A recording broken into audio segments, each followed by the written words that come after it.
Sir जो ईमानदारी से काम करता है उसको दुख भी होता है। सर रोइए मत।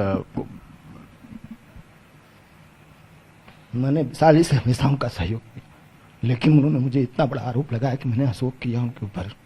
इस बात से मैं दुखी हूँ सर, और कोई बात नहीं। मेरे साथ इस वक्त अजय मिश्रा जी मौजूद हैं। अजय मिश्रा जी, विशाल जी का कहना है कि उन्होंने कोई पर्सनल नहीं था, उन्होंने ऐसे ही उस चीज को लिख कर दे दिया।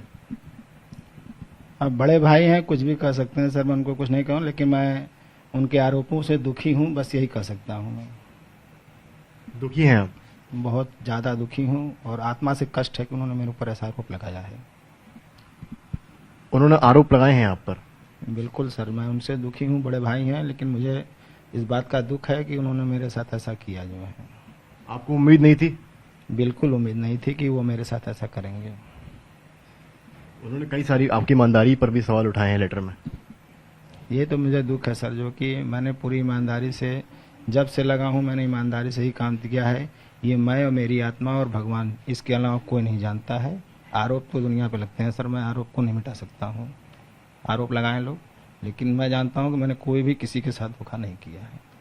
उनका कहना है कि चीजें सही से हो नहीं पा रही थी, इसके बाद ये निर्णय लिया गया और फिर लेटर दिया गया। मैं बड़े भाई हैं, उनको कुछ नहीं कह सकता। जो वो कह रहे हैं वो मैं मान लूंगा, लेकिन मेरी आत्मा बहुत दुखी है।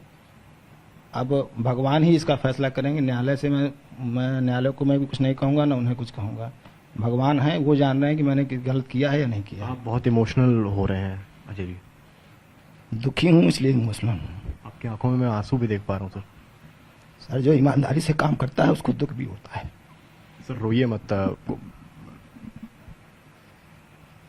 मैंने साली से हमेशा उनका सहयोग किया, लेकिन उन्होंने मुझे इतना बड़ा आरोप लगाया कि मैंने अशोक किया उनके ऊपर। इस बात से मैं दुखी हूँ सर, और कोई बात नहीं। मैंने बड़ा भाई मान के जो जो इन्होंने निर्देश दिया, मैंने हर निर्देश का पालन किया। फिर भी इन्होंने हमारे खिलाफ बिना मुझे बताए न्यायालय में आरोप लगा के दे दिया कि मैं इनका सहयोग कर रहा हूँ। बहुत दुख होता है दिल में जब कोई बड़ा भाई ऐसे धोखा देता है। आप रोइए मत। मौखिक तौर पर भी आपसे कुछ कहा था उन्होंने? कुछ भी नहीं सर, मैं 12 बजे तक जिनके निर्देशों का पालन करके मैं अपनी रिपोर्ट तैयार करता रहा, और इसके बाद सुबह पता चला कि इन्होंने मेरे ऊपर आरोप लगाया कि मैं असहयोग कर रहा हूँ। बहुत दुख हुआ सर, आत्मा को, आत्मा से दुखी हूँ। कल मैंने कल खाना नहीं खाया, आज भी नहीं खाया हूँ मैं। मेरा पूरा परिवार डिस्टर्ब रहा, मेरे मान सम्मान के साथ इन्होंने खिलवाड़ कर दिया। ईमानदारी से काम करने का यह नतीजा मिला है। मैं बड़े भाई हैं, प्रणाम करता हूँ, लेकिन सर आपने मेरे साथ अच्छा नहीं किया। ये पूरी ईमानदारी को मेरा आपने धोखे रख दिया सर।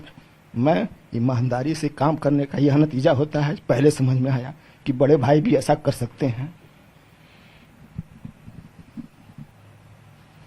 मैं उनको कोई आरोप नहीं लगाऊंगा, लेकिन आत्मा मेरी दुखी है। मैं जानता हूं कि मैंने उनके साथ कोई असहयोग की भावना नहीं रखी, न ही मैंने उनको कभी ऐसा किया कि मैंने किसी भी निर्देश का पालन न किया हो।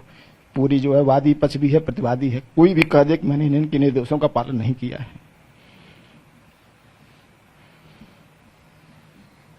मुस्लिम पक्ष ने पहले आप पर आरोप लगाया, फिर उन्होंने भी लेटर दे दिया।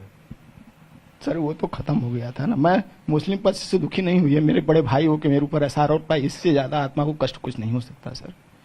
वो तो दूसरे थे, गराए थे, ये अपने हो के मेरे ऊपर ऐसा आरोप लगाए हैं। अपने जब दुख देते हैं तो कष्ट होता है, परायों से क्या गम था। न्यायालय अगर मुझे हटा देती उस समय मेरे कोई गम नहीं होता, लेकिन जो आज मेरे साथ हुआ ये मेरी आत्मा पे दुख है। मैं किसी को दोषी भी नहीं बनाऊंगा, न कहीं कुछ कहूंगा, लेकिन इसका फैसला भगवान और मैं दो लोग जानते हैं कि मैं कहाँ गलत हूँ और कहाँ सही हूँ, और फैसला भी भगवान ही करेंगे, दूसरा कोई नहीं करेगा। वो तो कह रहे हैं कि अभी भी आप टीम के मेंबर हैं और अभी भी रिपोर्ट देंगे आप साथ में उनके जाके। सर मैं उनका प्रणाम चरण स्पर्श करता हूँ, मुझे क्षमा कर दें सर। मैं सामान्य परिवार से बिलोंग करता हूँ, मुझे सामान्य रूप से जीने दें सर। जो है जो अपमान हो चुका उसको पुनः न करवाएं, केवल इस मामले को ही शांत कर दें।